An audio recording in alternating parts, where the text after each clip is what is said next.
American first or American last? Let's talk about it. So here's Trump's policies. You can pause to read. Here's Kamala Harris' policy. You can pause to read. So now that we've seen both plans, let's unpack both of these economic plans. So they differ significantly. Trump's economic strategies, it aims to enhance America by stimulating economic growth through domestic oil drilling, increasing energy production and manufacturing. He also will reduce individual tax burdens, generate more tax revenue through tariffs, and encourage innovation. Also, by penalizing corporations for importing goods and services from foreign countries rather than creating them domestically, will also encourage more businesses to source goods and services here locally. So most Americans don't even know how many federal agencies it really is. When I looked it up, it was 439 federal agencies that are repetitive and redundant. So Elon Musk will be the head of this task force to combat fraud, wasteful spending, and improper payments. He will be conducting audits and reforming the financial and operational aspects of these agencies. The federal government hasn't been audited in over 50 years. Now, do you see why they want to stay in power? Drain the swamp. So let's not be fooled. The only reason why they want to prevent Trump from entering in that White House is because this task force will be scrutinizing the financial practices of all government agencies due to inadequate accountability, corruption, and lack of transparency. So to be fair, I did hear Kamala's economic. I had to catch it at one of her rallies. She kind of vaguely talks about it. But her approach differs from Trump's. Her strategy seems a bit scattered, and it involves increased spending and relies on substantial tax increases through penalties on corporations and high net worth individuals. And don't be fooled, there's going to be a tax hike on the middle class as well. So this was one of the biggest issues that I had with it. So rather than letting the market dictate the supply and demand of goods and services, she is advocating for a more government-controlled system, similar to communism. So this is where the economists are having an issue with, even on both sides, her side and also on Trump's side, and the American people. And me being an accounting professional, it didn't make any sense to me either. Because if you raise the corporate tax rate significantly, it's going to reduce working capital, cash flow, and profits, and also potentially results in substantial layoffs and desolates job creation. And her plan not only fails to assist the middle class, but it also harms it. So by removing Trump's tax credits, you will face an additional 1 to 4% increase in individual income tax. That's the quiet part that isn't being said out loud.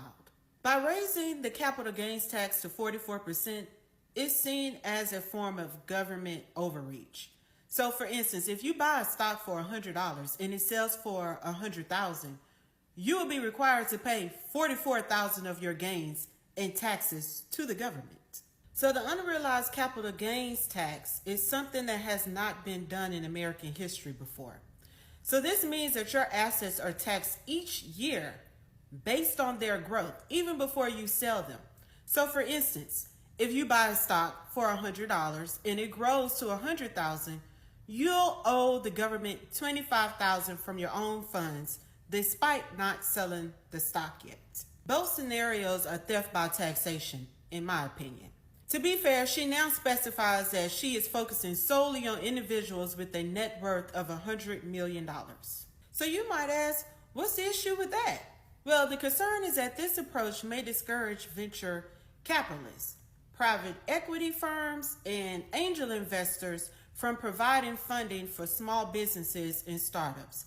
And minority businesses have a hard time receiving funding in the first place. So increased taxation on capital gains will also lead to a mass sell-off of assets in the stock market, which will have a significant negative impact on retirement accounts. So this also could lead to a mass exodus of businesses relocating their operations overseas. Just like companies, when they had high taxes in New York and California, left those states and relocated to a more tax-friendly state. One thing that nobody saw coming, and this is the competition of states. I don't put companies here in New York anymore, or in Massachusetts, or in New Jersey, or in California. Those states are uninvestable. The policy here is insane. The taxes are too high. We put them in Fargo, North Dakota, because 40% of the people work elsewhere, including Boston. So I was, a bit of a debate with Elizabeth Warren about this, but I say, look, Senator, we've got to move the companies out of your state because you're not investable anymore. You're punishing people if they're successful. You overtax them. You hit them with a super tax. New Jersey, what a mess. New York, uninvestable. Wait, why is New York uninvestable? Try and do a project in New York. Try and build a data. I'm asking, Don's point, is it beyond the taxes? Oh, the regulatory environment is punitive. I had a project in upstate New York behind the grid in Niagara Falls for electricity, a global data center we were building. Eventually, it got so bad with the politicians in the local region and the state policy, we moved it to Norway and all the jobs. Norway has it now. Thousands of jobs coming out of that. I mean, that's New York. Uninvestable. Sorry, don't shoot the messenger. Just telling you the way it is. That's it.